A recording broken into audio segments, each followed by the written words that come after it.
finishing up my last week now, as a matter of fact, so I know it can be a bit overwhelming, but I'm here to tell you there's nothing to worry about. You'll do fine. So let's just focus on getting you through your first week, okay? Let's see. First, there's an introductory greeting from the company that I'm supposed to read. It's kind of a legal thing, you know. Welcome to Freddy Fazbear's Pizza, a magical place for kids and grown-ups alike, where fantasy and fun come to life. Fazbear Entertainment is not responsible for damage to property or person. Upon discovering that damage or death has occurred, a missing person report will be filed within 90 days or as soon as property and premises have been thoroughly cleaned and bleached and the carpets have been replaced. Blah, blah, blah. Now, that might sound bad, I know, but there's really nothing to worry about. The animatronic characters here do get a bit quirky at night, but do I blame them? No. If I were forced to sing those same stupid songs for 20 years and I never got a bath, I'd probably be a bit irritable at night too. So remember, these characters hold a special place in the hearts of children and we need to show them a little respect, right? Okay. So just be aware, the characters do tend to wander a bit. They're left in some kind of free roaming mode at night.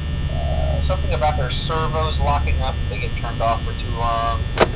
They used to be allowed to walk around during the day too, but then there was the bite of '87.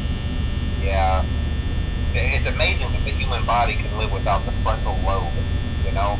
Now, concerning your safety, the only real risk to you as a night watchman here, if any, is the fact that these characters, if they happen to see you after hours, probably won't recognize you as a person. They'll most likely see you as a metal endoskeleton without its costume on.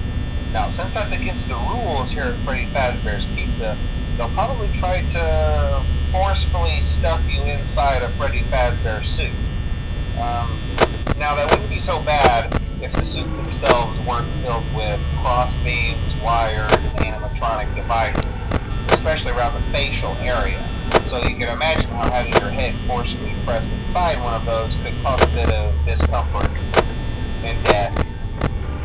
The only parts of you that would likely see the light of day again would be your eyeballs and teeth that would pop out the front of the mask.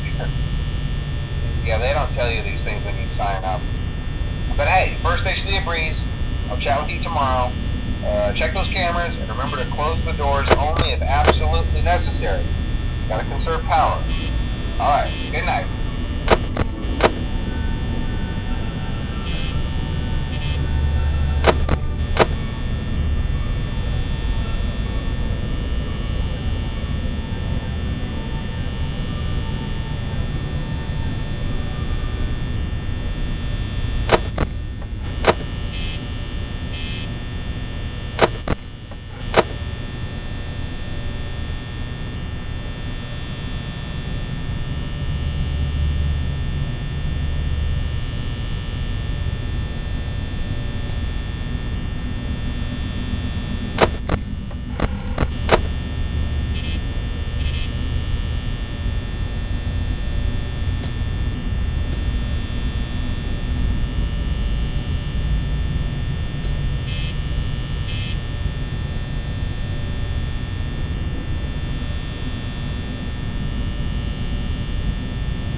Well, if you're hearing this and you made it to day 2, congrats.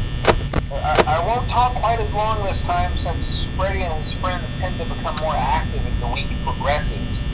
It might be a good idea to peek at those cameras while I talk, just to make sure everyone's in their proper place, you know. Interestingly enough, Freddy himself doesn't come off stage very often. I've heard he becomes a lot more active in the dark, though, so hey, I guess that's one more reason not to run out of power, right? I also want to emphasize the importance of using your door lights. There are blind spots in your camera view, and those blind spots happen to be right outside your doors. So if you can't find something or someone on your cameras, be sure to check the door light. You might only have a few seconds to react. Not that you would be in any danger, of course. I'm not implying that. Also, check on the curtain in Pirate Cove from time to time. The character in there seems unique in that he becomes more active if the cameras remain off for long periods of time. I guess he doesn't like being watched. I don't know. Anyway, I'm sure you have everything under control. Talk to you soon.